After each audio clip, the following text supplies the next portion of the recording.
Благодарим Тя, Христе Боже наш, яко нас и телеси на землji Твои благ, не лиши нас и небесного царствия Твоего, но яко послали учеников Твоих пришел и си спасен им, дай им придек нам и спаси нас. Слава Отцу и Сину и Святому Духу, ныне и во веки веков. Амин. Господи помилуй, Господи помилуй, Господи помилуй.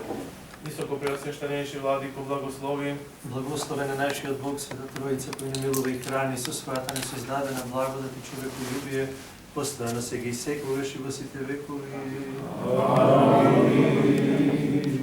Još jedan put da bude našem bratu Vlasa Služitelj Marku 7.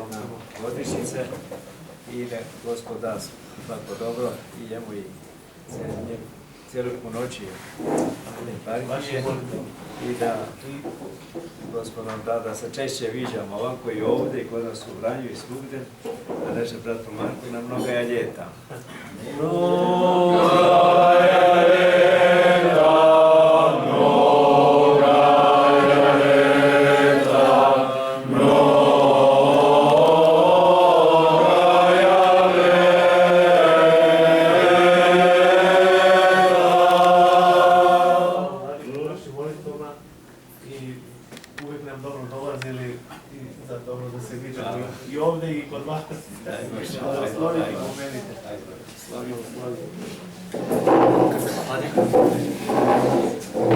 Sede se,